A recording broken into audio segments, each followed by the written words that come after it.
approval of the agenda. Moved by Councillor Carty, second by Councillor Pearce. All in favour? Opposed? Carried. Declaration of pecuniary interest to be announced by anyone who has one. None at this time.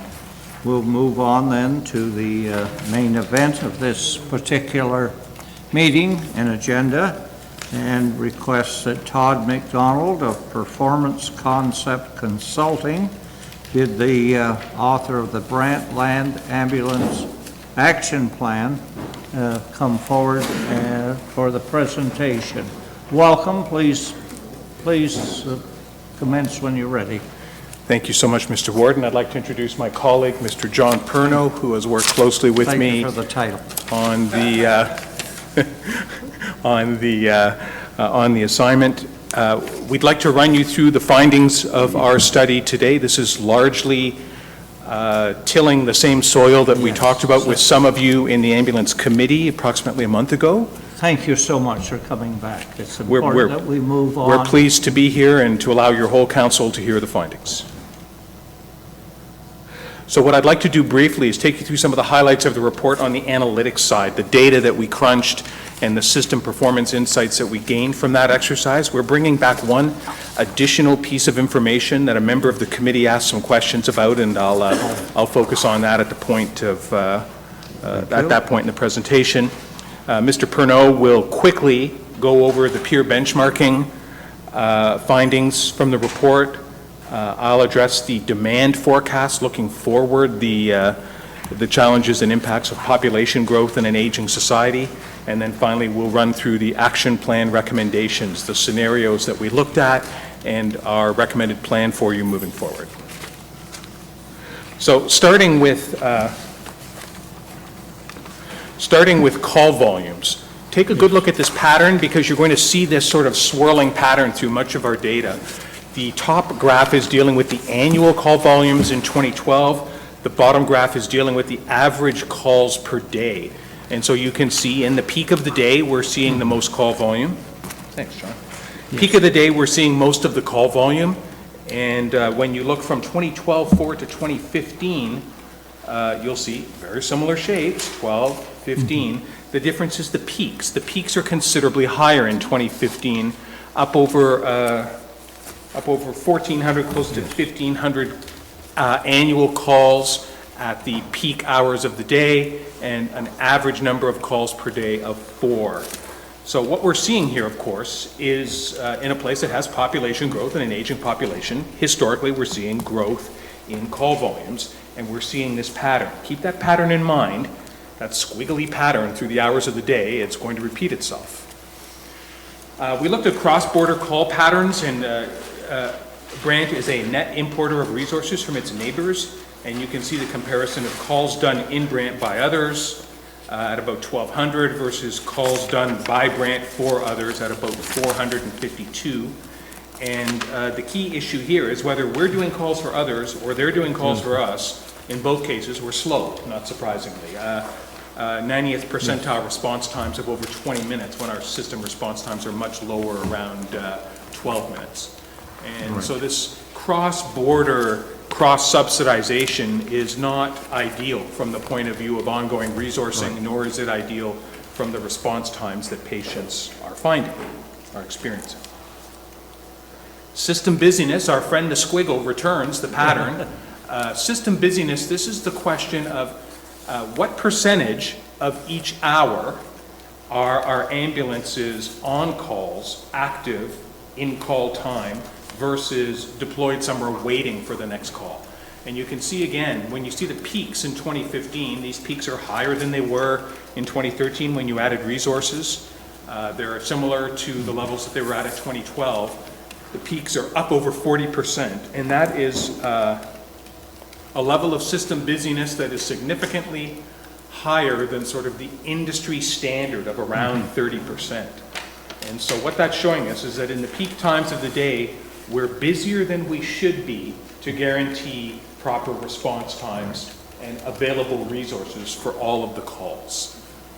This also shows us that overnight, in the early hours of the day, the 0 to 6 o'clock hours of the day, our level of system busyness is significantly lower than it is during the peak times. Not surprising, because we showed you the calls per hour by hour of day, and it's the very same pattern. So calls per hour of the day, system busyness per hour of the day, of course, they look very similar.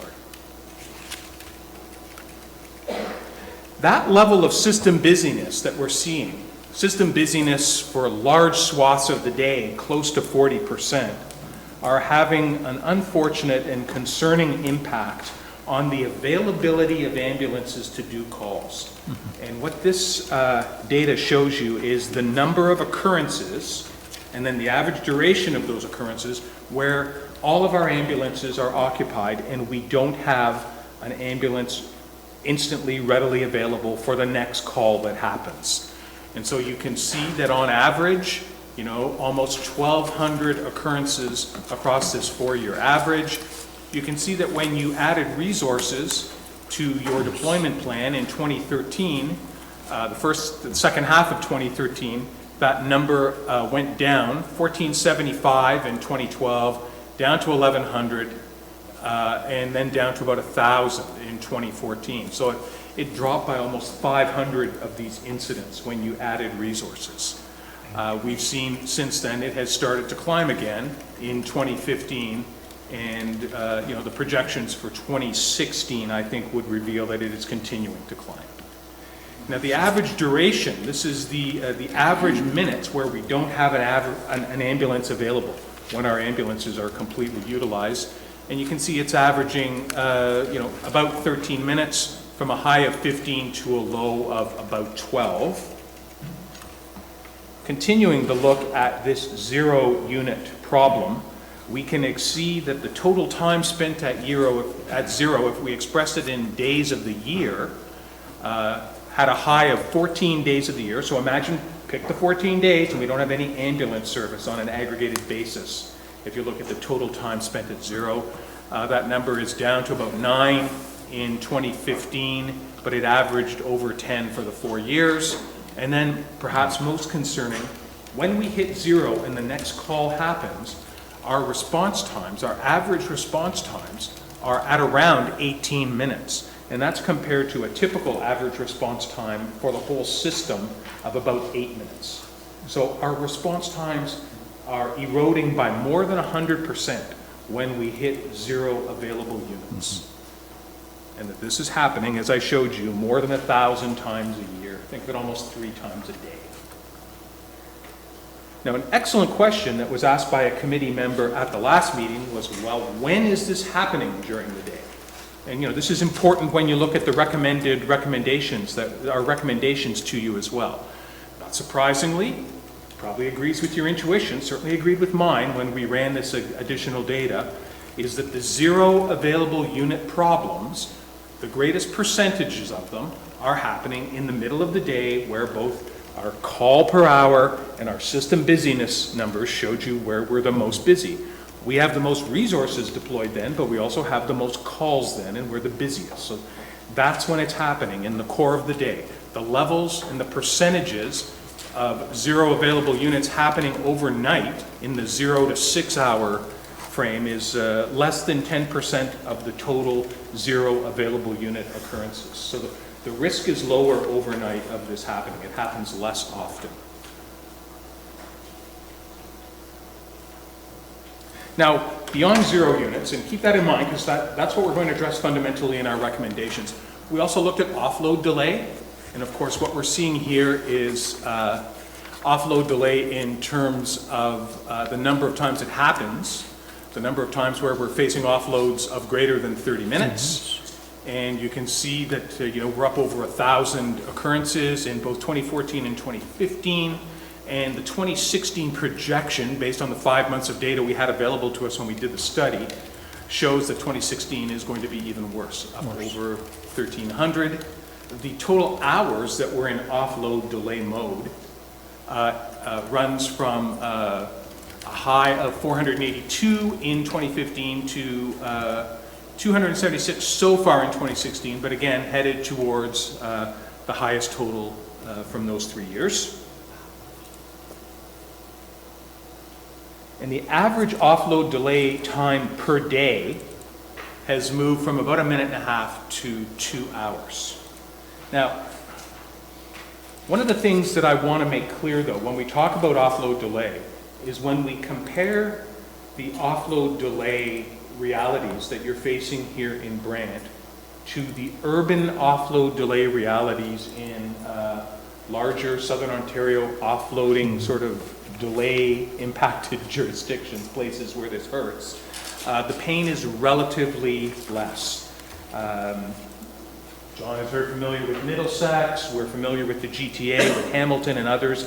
Their levels of offload delay are significantly higher, way more occurrences, way more time lost.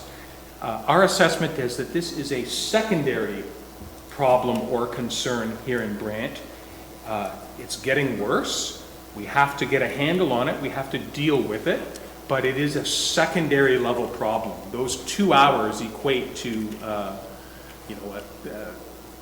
a sixth of a 12-hour car during its shift. I know, John, your thoughts on sort of the burdens that you're facing in Middlesex are a whole quantum different. We lose an ambulance 24 hours a day, 365 days a year. So it's a huge issue if you let it get out of control, especially there in teaching centers. But it's something we're going to have to watch and deal with here. Could everyone hear that? Okay. It's very important because when we get to the recommendations and you see the recommended resource adds, it's very important that you understand we're not recommending that you add resources to compensate for the inability of hospitals to move patients through the patient flow channels in hospital. We're not recommending that this county and local property taxpayers solve the offload delay problem. Our resource adds that you're going to see in a minute are related to the zero availability problem, which we think is far more significant and far more concerning for patients. System-wide response times. This is really interesting. So we talked about how serious the erosion in response times are for those 1,000 or so zero availability calls. Interestingly, your system-wide response times, code 4 dispatched calls, those are all the calls that come out as emergency calls from your dispatch center, show that our response times across the whole system are actually pretty stable. 8.2 minutes, 8.1 minutes for the averages, and about 13 minutes or so for the 90th percentile, the time you hit 9 times out of 10. That's pretty stable. What we think is happening here with your dispatched code 4 response times is that your relatively compact form here, Brant compared to other jurisdictions is not a huge area. When things start to go wrong, that compact area is saving you. It's allowing the ambulance that's out of position because it's too busy to recover fairly quickly across your system. So the good news is that the density of your area is protecting the system from the ravages of system busyness, which would otherwise make things even worse in other jurisdictions that are more spread out. We also wanted to show you code 4 return calls. And what I mean by a code 4 return is, beep, beep, dispatch says it's a code 4 going out. We go to the call lights and sirens. Paramedics get eyes on the patient and they decide, holy moly, this is still a code 4 emergency, and they're headed to the hospital. Lights and sirens as well. That's typically about 10% of your total code 4 calls. Those are the truly most serious calls that are coming out of the ability to triage these calls. And what we're seeing here is, isn't it interesting? We're a little bit faster when you look at our average response times in blue for these truly emergency calls. I can only speculate that the medics, with their experience and their intuitive sense, know which code 4 dispatch calls are the ones that they're really going to have to hustle on, and their shoot times, their times out of station might be a little faster, and that's great. They're protecting those patients. What is of a little bit of concern, of course, is if you look at the 2016 data at the end, all of a sudden we're bumping higher. And to me, this is a potential sort of canary in the coal mine, early signal of potential paramedic burnout from the levels of busyness that they are facing in the middle of the day, from those very high levels of system busyness. So we need to take note of that. And again, it does tie in somewhat to our recommendations that we're going to make in a minute. I'm going to let John Pernot here run you very quickly through some of the peer benchmarking findings that we had to test our sense of what's happening here in Brant against other municipalities. Okay, thank you. It's a really complicated looking chart, and it did cause us a little bit of grief because Brant is so unique. If you look the area, the land mass, 916 square kilometers, none of the comparators that we were looking at in terms of similar budgets, similar call volumes, similar resources on the road were anywhere near that size. So we looked at a number of different ways of looking at comparators. First thing we looked at is we looked at your neighbors. So we've got Haldeman and Norfolk in there as well to give you an idea of what's going on there. Elgin we used because if you look down here, Elgin has exactly the same amount of expenditures in 2014 and within 1,000 hours of the budgeted vehicle hours that they're putting on the road. Very similar type of operation, although if you look at populations, they're smaller than we are. And if you look over here at the type of services that they're providing just under 2 times as much service per 1,000 population as you are. But so you can see it's very difficult to come up with something that's a perfect match. We looked at Guelph, Peterborough as well. Now both Guelph and Peterborough, especially Guelph, has a much larger population. And both of them are much larger in terms of area. But the reason we put them into the mix is because they are the only 2 other services that have advanced care paramedics like you do. So advanced care paramedics drive the costs up of operating a system. So on a per hour cost, the cost is higher with ACPs, and you'll see that shortly. So if you look here in the cost per capita column, Brant is the lowest at $72.11. You're getting very good efficiency out of the cost of putting the vehicles on the road. But at the same time, you have the lowest number of vehicle hours per 1,000 population out of all the peers that we've looked at. And this is what Todd was talking about earlier. The reason you get away with that is the compressed form. You can put fewer resources on the road because you're not traveling as far on the calls.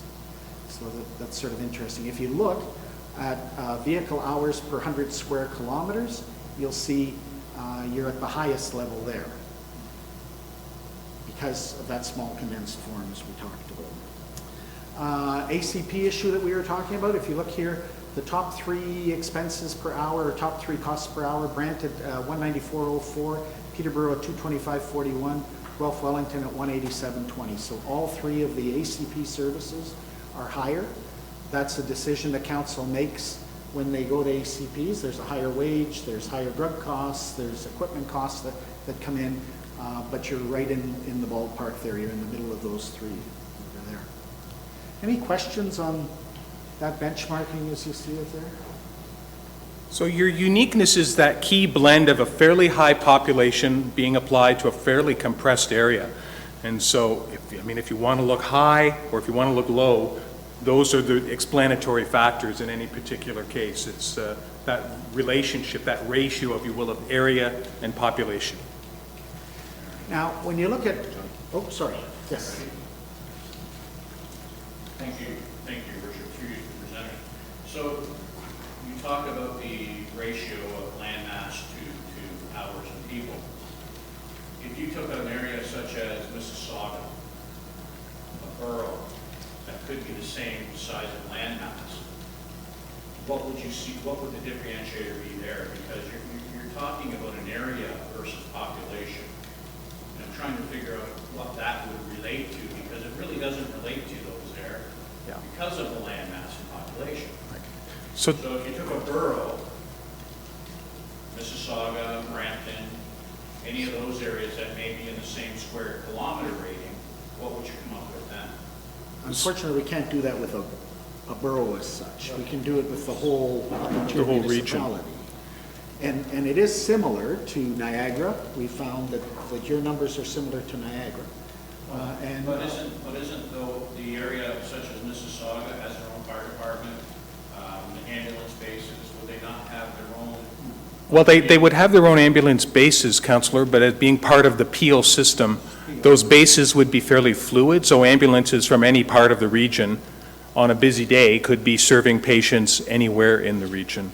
But I think but I think the point that you're making, which is a valid one, is that Brant's real comparators from a population density point of view are not these counties, they're the regional governments. But the problem with comparing them to the regional governments is they have 400, 500,000, a million people.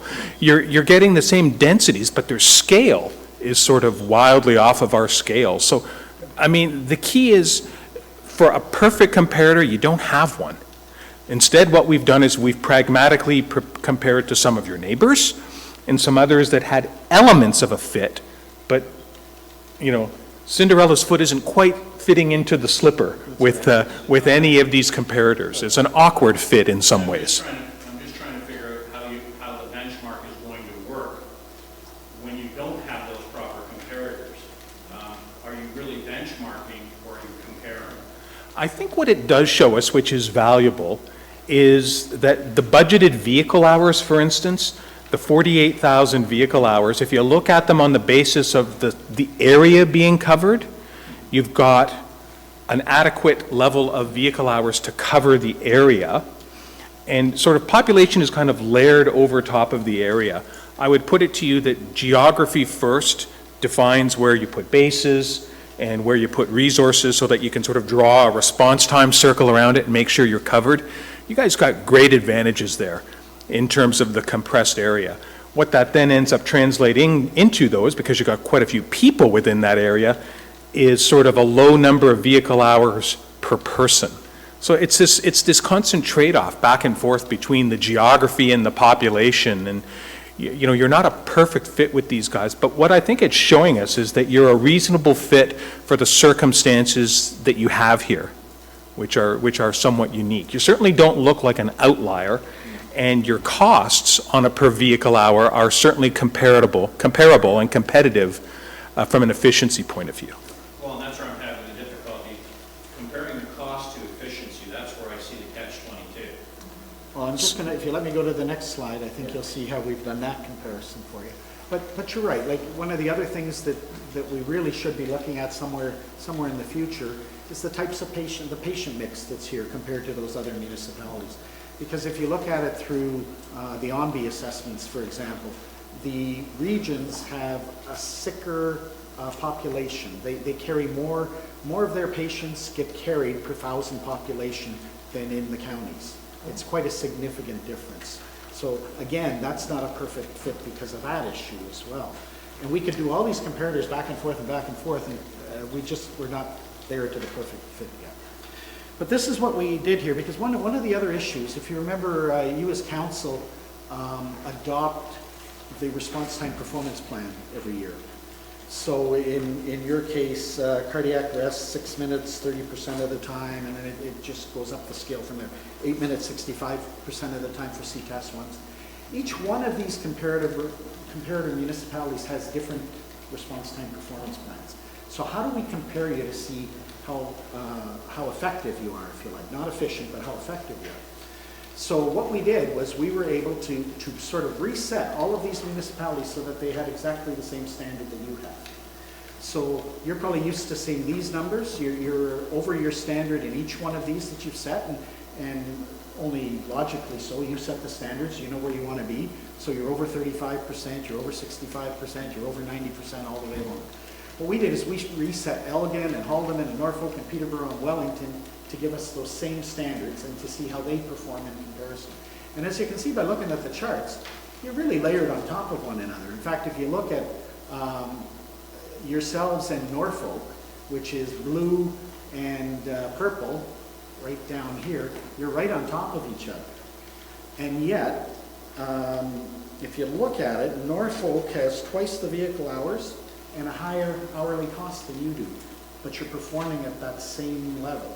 So in comparison to all these peers or comparators or whatever you want to call them, you're providing efficient service. You're all providing about the same level of service with those various different elements that are in there. Now, that doesn't say that, you know, that number that you selected, that, 6 minutes, 30% of the time is the ideal standard, but that's the standard that you selected, and that's the standard that you're asking your service to operate to. So that's what we're comparing against. Any questions on that? So if you compare that response time cluster, which we're pretty clustered in terms of the resources, and you go back and you compare to the amount of vehicle hours that your taxpayers are putting out on the street, we've got the lowest number of vehicle hours out on the street generating very similar results in terms of response times to everybody else. And that's not because you're cheap, and it's not because we're brain surgeons, it's because of that urban form that is allowing us to do that. So that is a natural advantage that we have that is working to the advantage of our taxpayers. So you are getting good value for the money that you're putting into ambulance, both effectively and efficiently. Thank you, John.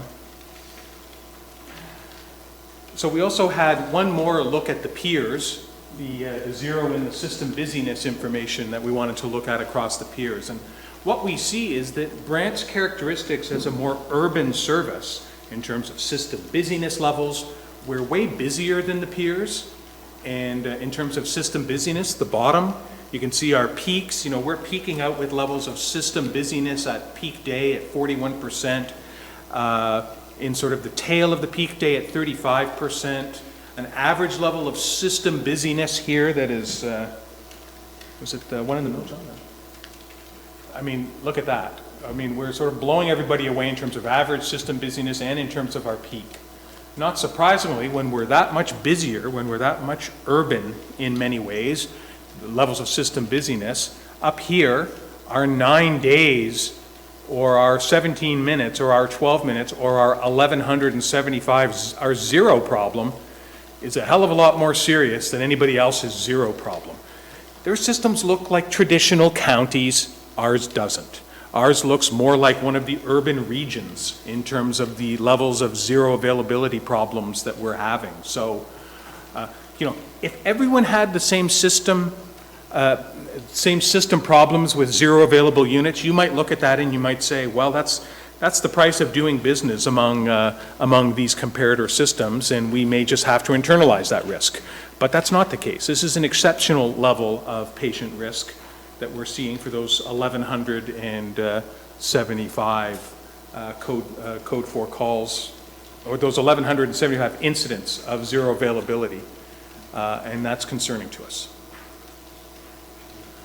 So that is that's the state of affairs as we stand here today and we look into the future. So the question then is, what does the future hold for us in terms of demand? So we know that Brant and Brantford together are going to grow. These are the Ministry of Finance's population projections.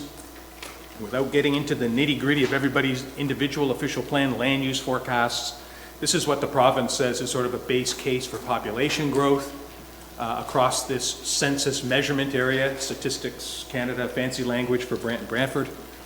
And what that's generating is average annual population growth of just under 1%.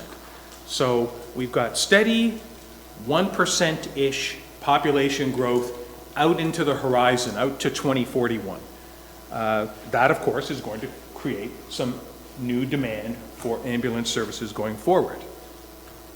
But layered on top of that population growth is the reality of our aging society, what I call the aging tsunami. And guys like me with a little bit of white hair on top of their head who are in their mid-50s, those back-end baby boomers are going to move increasingly into the age cohorts at the older edge of the system. We're all getting older 1 year at a time. Nobody's getting out of this life alive. And of course you can see the difference. If you look between 2014 and 10 years out, there's a lot more blue ink on the far right-hand side of those graphs. Our senior citizen-driven cohorts, as we call them, from age 65 and up, you can see are significantly higher in the bottom graph than they are in the top. And so even over the next 10 years, we're going to get decidedly older. And we know from experience that more elderly populations pose a greater propensity, a greater likelihood to require EMS services. So we're doing two things. We're growing and we're growing older, and we're doing both. What that generates for us in our forecast, if we think of people moving along a conveyor belt, more and more people moving into those senior citizen age categories where they're going to put higher demands on ambulance services. And what this is generating through the forecast, and our forecast starts in 2013, is a steady growth in the number of calls per year. And you can see that grow in a rather alarming fashion throughout the length of the forecast. The more interesting, and in some ways more startling, graphic up there is population growth is 1%, but call volume growth is over 6%. And it's forecast to continue well over 6%. That is the power of the aging tsunami. That is the power of the demographic change that is impacting the healthcare system across Ontario and Canada and much of the Western world. And it is going to provide a long-term challenge in terms of resourcing this service. Now, we also see that in addition to more calls, and in addition to a growth in calls much higher than population growth, the time on each call is also going to grow. And the reason for that can be seen, so you can see the growth in the overall amount of time we're going to spend on calls. Some of the reason for that is the in-service time per call, the third graph over. You can see there's sort of two little bulges for young children and for seniors. The time per call for young children and seniors is higher. They have more difficulties communicating with medics. There are a number of reasons why those calls are typically taking more minutes per call. And guess what? We're going to have a hell of a lot more seniors over the next 25 or 30 years than we have now. So that is going to drive our time per call upwards by about 2%, closer to 2.5%. A little above 2% in the green graph in the middle. So the time per call, in-service time, will grow by 2%. The calls will grow by 6%, but interestingly, only to support a population that's growing by 1%. And I think it's highly unlikely that your current value assessment is going to grow at 6% a year. So, given that rather sobering forecast of demand, and given the primary concern of zero available units at over 1,000 a year and around 10 days of combined total time taken out of the calendar, we come to the issue of the deployment of our resources. I'm going to let John Pernot run you through the scenarios that we looked at in terms of what we could do with existing resources and your need for additional resources. Okay, and if you thought that other chart was complicated, this one's even more so. This side of the graph here is the current deployment that we have in the system and the unit hour activity. So think of that 30% number that Todd said was sort of the industry average that we're looking for, and you look at the times when we're well over that average here in the middle of the day. So you see some 41s and 38s, lots of 38s and 36s and 34s and that sort of thing. So we were looking at how to address on a very short term, with a short-term solution, how we could best address that situation. First thing we looked at is if we could move hours. So instead of having hours in the overnight period where we saw that it was low workload, move it closer into the middle of the day. So we moved some hours in that time frame between 8 o'clock in the morning, or 8 o'clock at night till 8 o'clock in the morning, and we moved them to 1 o'clock in the afternoon to 1 in the morning. So where you see the yellow is just where we've adjusted hours either up or down to give us an idea. Now, when we presented this to EMS staff and the paramedics, there were some suggestions that came out of it. One of it came out of the chief, and he suggested moving those hours to noon to midnight instead, to give us a little better opportunity to have paramedics get their lunch on time. That's basically what he was doing. Instead of bringing those extra hours on at 1 o'clock in the afternoon, bring them in at noon. And, you know, one of our issues with paramedics and being overworked is that they don't get their meal breaks. So that addressed the meal break situation. At the same time, it still helped us with trying to load the hours where we wanted them in the middle of the day, and it still helped us with the shift change times as well that we were looking for.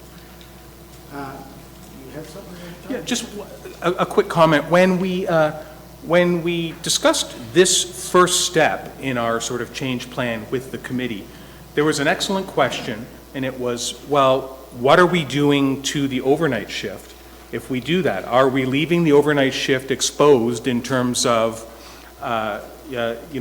zero available hour incidents that may be happening during the overnight shift? And that's what brought back that additional piece of information that we showed you a few minutes ago, which showed that less than 10% or about 10% of the occurrences of zero available units are happening overnight. The bulk of them are happening in the, in sort of the heat of the day, in the sort of core hours of the day. So that was an important runoff for us.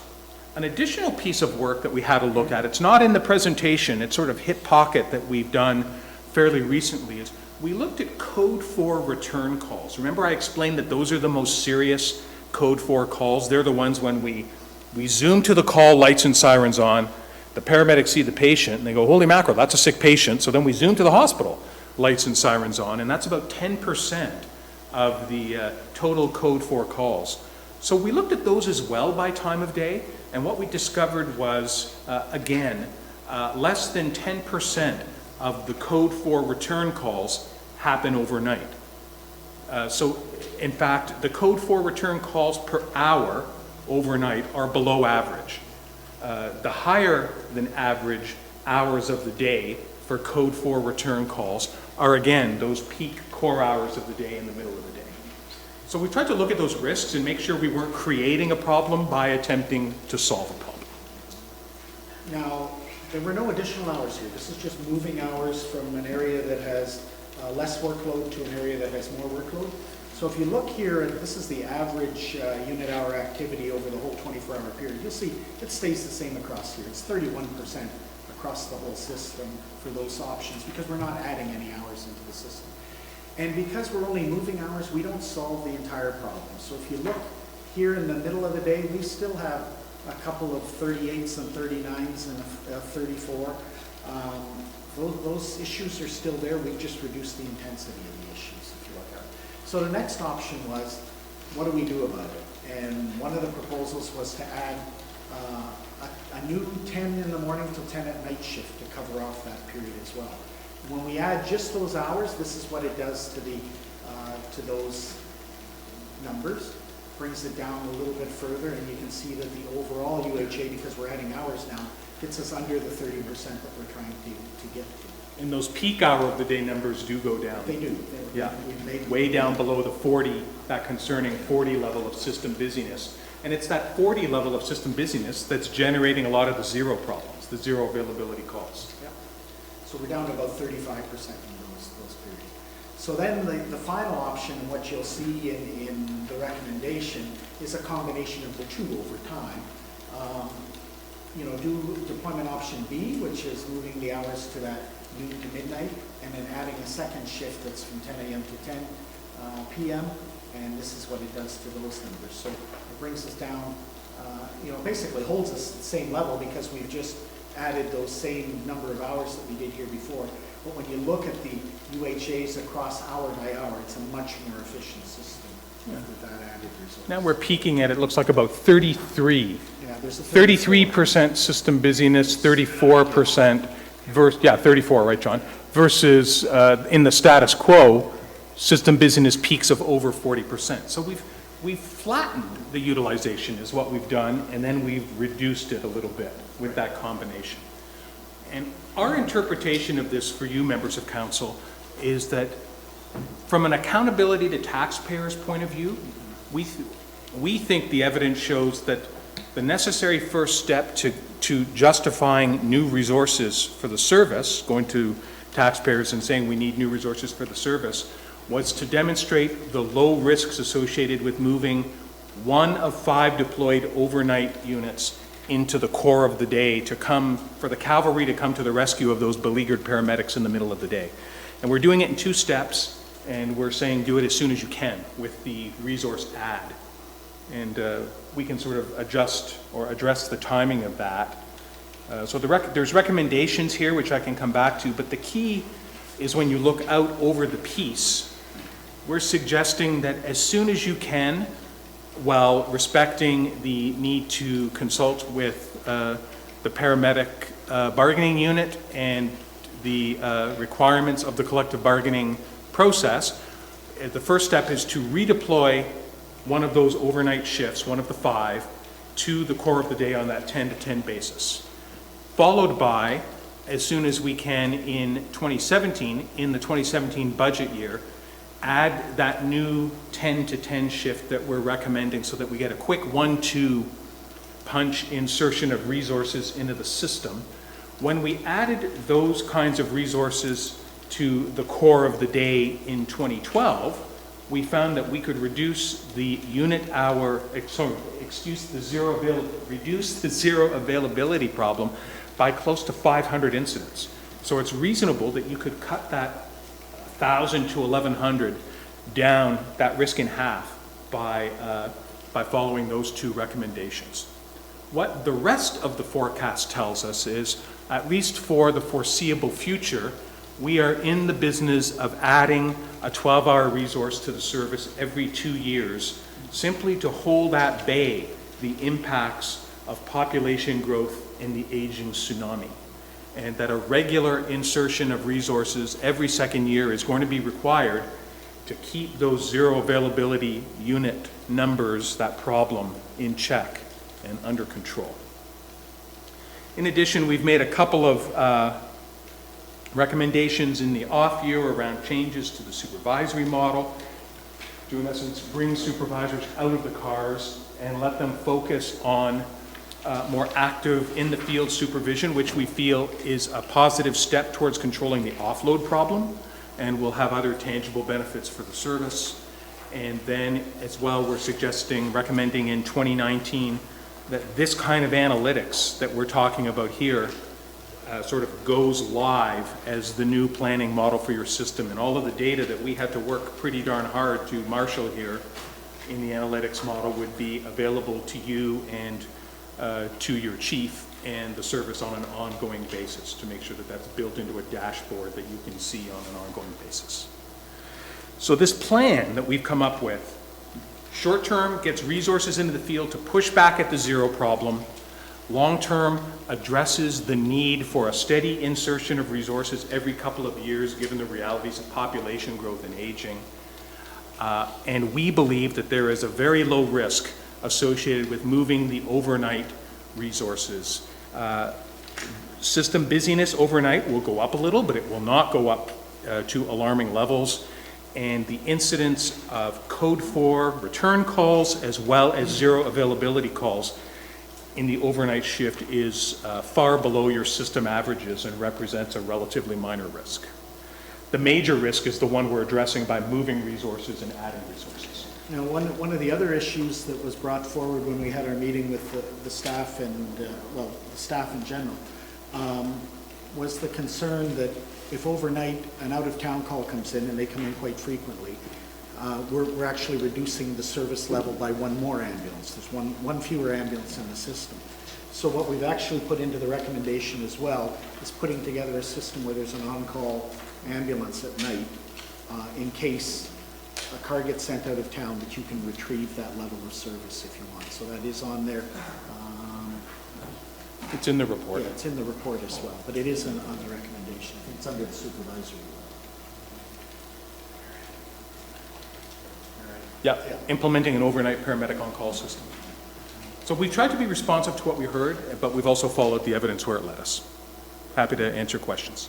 Councilor Pierce. Thank you, Mr. Mayor. Through you. Couple of questions here, if I could. So, you said the bulk of the zero ambulances is through the day, only 10% of them are at night. That's with 5 ambulances through the night. So if we take one off, like you say, it's gonna be the zero ambulances, obviously, it makes sense with only 4, is gonna go up some. Now, you just struck on something at the end there regarding an ambulance going out of town. Now, I would assume that other areas have the same, the lower, you know, the lower times overnight as well. So I'm trying to understand how often, if it's possible to say, with the lower numbers overnight, how often would we be actually called out during those hours where we only have the 4 ambulances? And one other thing that I want to just confirm here, back on the system-wide response time, once got response time, Sure. code 4 returns, is that, the code 4 return, that's from wherever the call was to the hospital, correct? Yes? Right? Okay. Yes. So what I'm trying to get at here is with the zero ambulances and stuff like that, has there been any work done to try and cross those off or correlate those with wait times at the hospital? I asked that question before, and I'm just wondering if you've done any work to that. How many times were we caught with a zero ambulance when we've got ambulances sitting waiting at the hospital? Well, you're obviously getting caught, because during the day, that's when you've got the most workload, that's when you've got the most zeros, and that's when you're getting the upload. Well, hang on a second here, but are they all as a result of offload, or is it just the fact that there's, No. you know, see, that's the point I'm trying to get at here. I'm Remember trying the to- number, that the average amount of time. 2 hours a day. Offloads is 2 hours a day. Okay. 2 hours out of 24. I get that, but Yeah. I'm trying to understand, of those 2 hours, how many occurrences within those 2 hours were we hit with a zero ambulance because of a wait time at the hospital? I get the fact that they're all out with patients. Right. I'm not so be it, but that's unfortunately the nature of the beast. But what I'm trying to understand is, it's out of their control if they're sitting waiting at the hospital. I want to understand how many times we've been hit with a zero ambulance as a result of 1, 2, 3 umpteen ambulances waiting at the hospital. So of the 1,175 occurrences in 2015, we don't know how many of those occurrences featured an ambulance holding a patient at a hospital, and we also don't know how many of those ambulances holding a patient at a hospital had been there for 29 minutes, or how many had been there for 55 minutes. That is a level of drill-down detail that we have not explored. What we do know is that the vast majority of the zero available unit incidents happen, again, during the busiest time of the day, and that only a relatively small share of them happen overnight. Okay, thank you. Councillor Cardy. And one of the main concerns we have here is the correlation between the Brant County healthcare system and the ambulance service. Because all along, we've been talking about how many ambulances are sitting there because they don't have enough triage people to take the load, and how many are out on the road. And if you ask the Brant County healthcare system, they'll give you a different answer than what you're giving us here. Because we've talked to Jim Hornell and the committee about that, and they came with 2 different answers, because the second time it was a much bigger number. So this isn't a wash, because there seems to be some concern here about where the issue is. You got to look where the bottleneck is. The bottleneck that I see is sitting at triage in the Brantford General Hospital. During the day, you can go there, and there'll be 2 or 3 ambulances sitting. 4. Maybe 4. I've seen it. On a weekly basis, you can park your car there and you'll see it. Right. Now, how long are they sitting there? Well, some could be there for 2 hours, some could be there for 20 minutes, depending on what they're offloading at that time.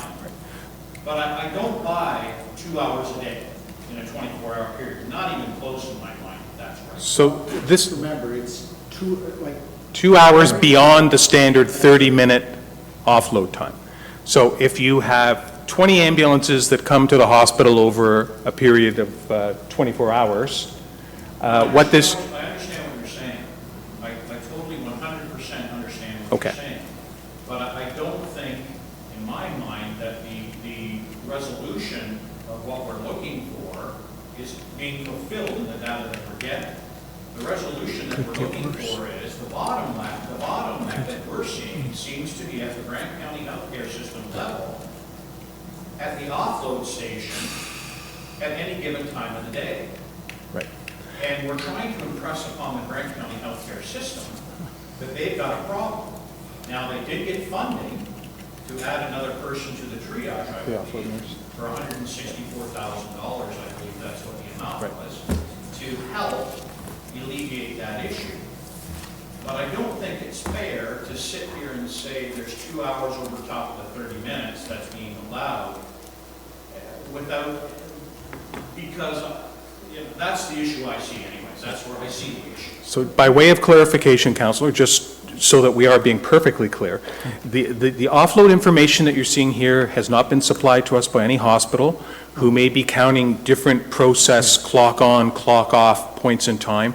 This is the information from the electronic patient care records that the paramedics fill in. So our information here is coming from your system. That being said, I fully appreciate your very valid point that patient care flow in the hospital is a very important part of the offload problem, and there's backup right up onto the floors of hospitals. It's associated with physician behavior, but when they do discharging, it's associated with the rationalization of the number of beds. It's a big system-wide problem. It's a more profound problem in other jurisdictions than we have found here, but it is nonetheless a measurable, statistically significant problem here that is getting worse rather than getting better. So I do share your concern. I reiterate that based on the evidence, our professional recommendation is that, if you're looking for problems to solve, the zero problem is the first and major problem to address. The question of the overlap between the two is an interesting question, but we certainly haven't drilled down to correlate whether an ambulance with a patient at hospital with a 55-minute offload time has been the contributing factor to hitting zero available units. We think what's driving zero available units is 6% call volume growth and system busyness numbers above 40%. And if I just add one more thing, and that's, if we eliminate offload delays totally of the system, you are still going to find 4 ambulances sitting at Brantford General. 4 calls come in at the same time, or even overlapped, I know. you're going to have 4 ambulances sitting there. That's not an offload problem. That's 30 minutes to transfer care of the patient, to fill out your charts, clean your ambulance, and get back on the road. And that's just the normal cost of doing business in section. In a very busy system. Very busy. Councillor Simons? Thank you, Mr. Chair. If I may, there's a couple things that I'd like to address. First of all, you talk about the baby boomers presenting the tsunami. Well, if we've got a tsunami of baby boomers, why are we pushing the fact of more immigration because our population is so low? Oh, but There is a definite disconnect between our local authorities. That's my first comment. That's above our pay grade. The second comment is... we'll refer that one on. The second comment is the fact of offloading at the hospital. I've gone through this process many times with an ambulance, with walk-in in the ambulance ER area, and it is a lot longer than 30 minutes usually, okay? Most times it's a lot longer than 30 minutes. If you add it up over a day, it's a lot longer than 2 hours. And the fact of the matter is, I don't think these are true statistics as far as what we're looking at, because we're dealing with the whole big proposition of the ambulance getting the patient to the hospital, and the hospital treating the patient to get the ambulance back on the road. And there's a disconnect here where you're not, and you haven't been asked to, of course, but you have not found the stats at the Brantford General, how they're so far behind in accepting these patients. And it's probably because there's lack of doctors, and also because of lack of beds. But there's a real disconnect, and that has to be looked at. I can't see the problem ever getting any better with the ambulance situation until that problem at the hospital gets addressed. And that's my concern. We'll move on to the next question then. Councillor Miller. Thank you, Mr. Mayor. Through to the clerk. Is this on YouTube? Yes, this is. Because I just want to say this, I'm glad it is, because I'm glad we could capture it, because that's really good. Really good presentation, good analysis. 3 quick questions. So you presented to the ambulance service, a lot of the paramedics themselves, and is that correct? We consulted with them through this process, and many of them attended the previous committee to see our presentation. Okay. And, well, how was their reaction? How was their Some reaction? is a better Okay, word. yeah, you couldn't get them all here, otherwise we'd have 0 ambulances for that time. How was their reaction? Was it positive? Did they seem to buy into what you guys were presenting?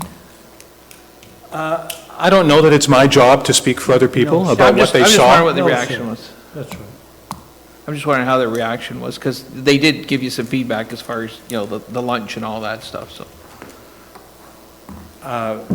I would say that the meeting was categorized by the representatives in the room in listening mode. We presented the information that we had at the time. We, of course, continued on with the assignment to our final recommendations. But again, it's not my place to speak for the union's reaction or individual paramedics' reaction to the work. Have you agree with presented that. to the city yet? I'm sorry? Have you presented to city council? No, we're doing that this evening at 6 o'clock. This evening, right after here. Last question, you talk about adding an ambulance, or taking one off at nights, adding one during the day.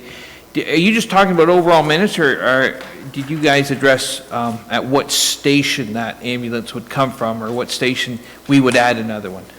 No, we don't have any specific recommendations about which base the additional 10-hour shift should be redeployed, or what the new 10-hour shift, where it should be deployed, nor do we have recommendations about what the geographic location of the redeployed shift should be. But we have management to. But we, of course, management will be able to do that, and in an area as geographically compressed as this, And the positioning, the relative positioning at the beginning of very busy shifts is less important perhaps than having the resource available to do the work. Removing the vehicle is a different story. There's one station that has 2 vehicles at night, so obviously the vehicle would come from there. We're not recommending closing the station. No. Yeah, thank you.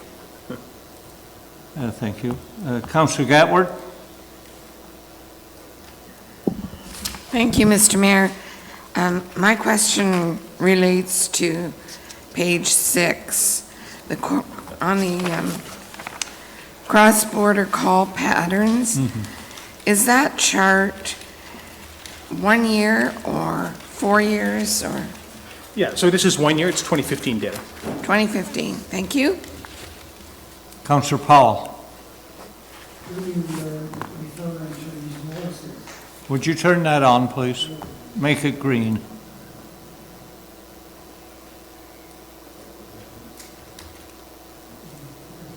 There we go. Thank you. Referring to resources in Paris, we have the Willet, which is a reasonably new urgent care facility from 10 in the morning till 6 at night with the emergency doctor or doctors on staff. And that used to have beds in, but why can we not utilize that resource, which is sitting here, better than I think we are now? And to put a second component in Paris we have a number of senior citizens' homes, apartments. The population is maybe higher than average for over 65. So here we're taking people who are not 3-4 code, we're taking them all the way into Brantford to stand in line when we perhaps could look at this end and do something better with it. And Do you I wish guess- to respond to that? I can give you a quick response. Okay. Obviously, the Ministry of Health decides Yes. who goes where and how. Under the Ambulance Act, we're required to take patients only to an acute care hospital, and they're listed. And the Willett isn't one of them, Brantford General is. Now, having said that, there are a couple of pilot projects underway right now where the Ministry of Health has approved moving patients to urgent care centers, non-acute hospitals. We have a project that's just starting in London right now where we're going to move psychiatric patients to an off-site crisis clinic. So they are looking at that. They understand exactly where you're coming from, and they're looking at those pilots, but we don't have any sort of blanket approval right now that we could change it tomorrow. But it's a great statement. Councillor Weep. Thank you, Mr. Mayor. Through you to the presenters. I'd like to thank you. You've done the job that we asked you to do. Thank you. We wanted the information, and you've done it. And you've even made a recommendation whereby we can perhaps try to make the situation better. My only criticism is you're adding 1.25% to the tax base before we ever do anything. But you've given us the information that we asked for, and I thank you. Any other questions by members, Councillor? Councillor Powell, please. The community services are going to extend the paramedics visiting certain apartments, et cetera, with seniors, and providing some medical assistance for certain things that they don't have to go to the hospital. Now, if we were to double the money in that program, what would that do to our number of ambulance, waiting time, et cetera? And again, we haven't looked at that data, but community paramedicine, and Todd hasn't done his usual comment, because obviously, you know, those type of increases that we talked about, an ambulance every 2 years forever isn't sustainable. We know that. We have to do business differently. And one of the things that we're talking about doing business differently in our profession is community paramedicine, and how much we can reduce ambulance calls by seeing those people ahead of time, addressing their issues, finding appointments for them with the right physicians, all those sorts of things. But that's a much bigger project than what we're talking about here. It's a redesign of the whole ambulance system as such. Yeah, to be clear, nobody is suggesting that we simply close our eyes and continue to add resources every second year according to that curve out to 2041. That's not sustainable here. That's not sustainable anywhere. But in the short term, some of that is going to have to be done. In the medium term, as John alluded to, we're going to need to look for alternate pathways, different ways to deal with the healthcare requirements of our populations that don't automatically assume ambulances are going to continue to ferry overwhelming numbers of people to emergency departments and hospitals. We're going to have to look for alternative pathways. Pilot projects are on the way. We have lots to learn from the UK and from other countries who've been dealing with these problems. There's lots to learn. And if you were to ask me to speculate, I would speculate that at some point we're going to have changes to the Ambulance Act that are going to allow some of these alternative pathways to take root. We're simply not going to have choice in the matter. The aging tsunami is rather implacable, as we see. And, you know, assessment growth that looks like this and service demand that looks like this, the system is going to have to change. That being said, in the short term, before we can work collaboratively across the province at system-wide redesign, we are going to have to add some resources that are going to reflect the demand profiles that we see. Now, interestingly, the provincial chiefs are meeting this week, starting tomorrow. One of the speakers is from the UK on alternate pathways. Really? So, you know, that interest is there and people are looking. Councillor Chambers, please. Along the same vein, are there things occurring now in other jurisdictions that are doing alternative Some of pilot projects, et cetera, that we could do here that might be a good fit with our unique size and density and that kind of thing? I think the community paramedicine side is, now it's still in a pilot phase all across the province, but different parts of the province are doing totally different things in community paramedicine. I don't think are you doing the residential clinics at apartment buildings and seniors buildings and that? You're doing that one. We're doing one where we're doing all our mental health outreach programs because we have a huge mental health problem in Middlesex. Each municipality is doing things a little differently. Once all the results are in from all those programs with the pilot, we'll be able to look at them, pick the best ones that work for your model, and make some suggestions that way. And you know, what happened there? There is an advocacy role to be played Definitely.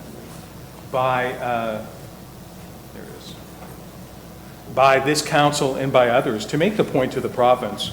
I mean, you're hardly alone in facing that. Lots of aspects of the province, you know, we don't just have the baby boom here in Brant. We have the baby boom across the province, and there's an advocacy role for ambulance service providers to band together and have a discussion with the province about what the modified model is going to look like going forward. And indeed, the province pays half the freight for all of these additional vehicle hours in the system, so they have an interest in coming to the table to fix this as well, and in the medium term.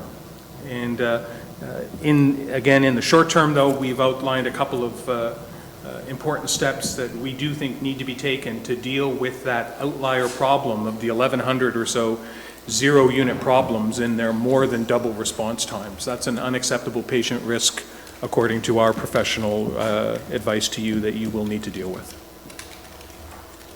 Any other questions?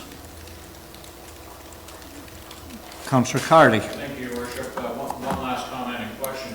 The UK model, is it a full-fledged model now that's running, or is it still in its infancy in the terms of having that person on board the ambulance to make that decision? It's probably 10 years ahead of us, at least. Really? So they have their model, they have paramedics in single paramedic response vehicles. They have a totally advanced dispatch model where the dispatcher will decide whether the patient needs an ambulance or can get one of these community paramedics. The community paramedic comes out, makes a decision whether you need an ambulance, or can make you an appointment with an orthopedic clinic if you're having a problem with your cast. They even hand them taxi vouchers so they don't have to call for a ride the next day. They make the appointments for them, they do all those sorts of things. And they're integrated systems that integrate all the methods of moving non-emergency patients as well with the ambulance. We did a lot of work in the north with the Northeast LHIN on developing a transportation system, but they have to be integrated into the ambulance system as well. So those are functional systems, and not just the UK, Australia. There's a number of places that are doing this work and doing it really well. So it is proven back. Yeah, there's Ahead of us. the other thing that is happening here. We're getting very close to changing our dispatch software, our algorithms here in Ontario. We've waited for that. We've waited this for how many years now? Yes. There's an RFP out right now for a new dispatch algorithm for the province. Now, they tell us, although that could be done very quickly, it's probably a 2-year implementation to get it across the province. But that's going to allow a dispatcher to say, hey, you know, this patient isn't sick enough to require an ambulance. Like right now, every call that comes into the 911 dispatch center and then goes on to ambulance, if the patient says, I want an ambulance, we have to send an ambulance. Even if they say to you, you know, I got my hangnail is bothering me, we have to send an ambulance. In the new model, we won't have to send.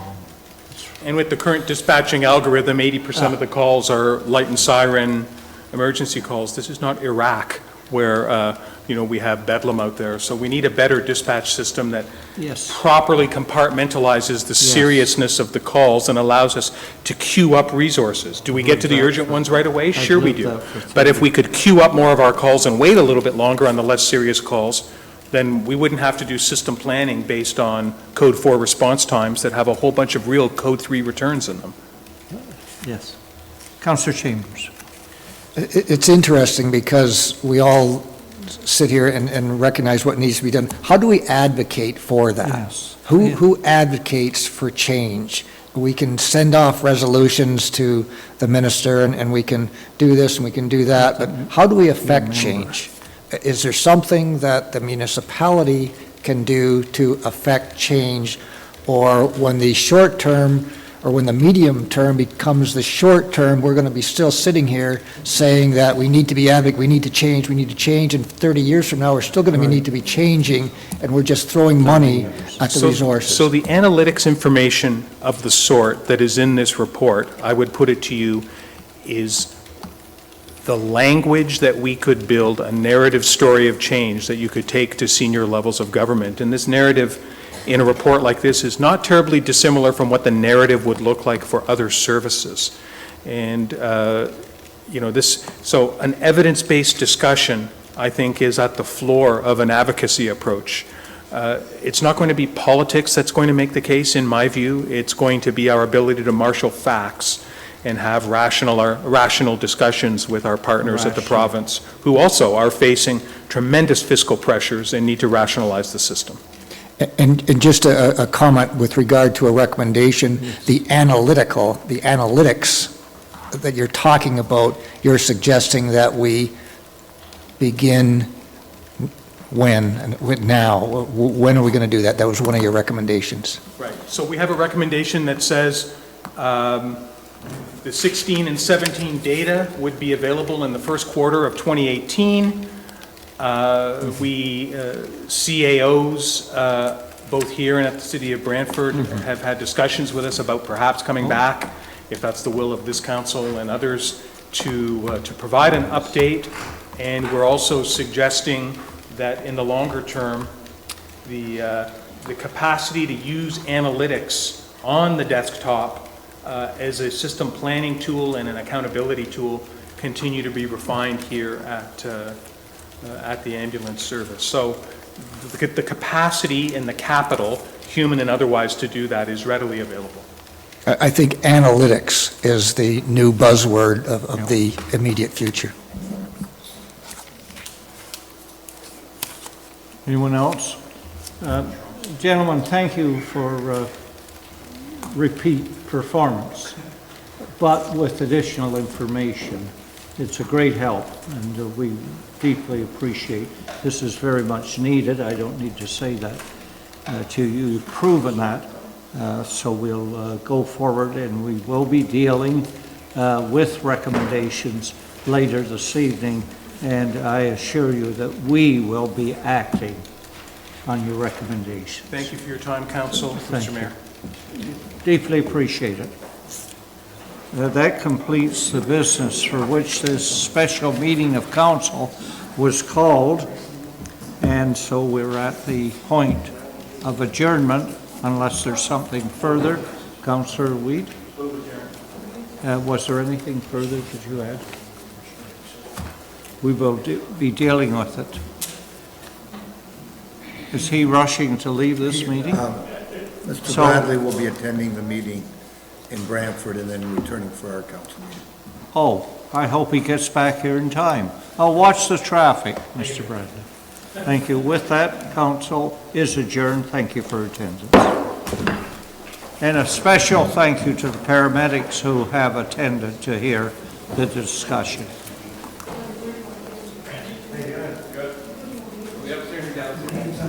I have no idea.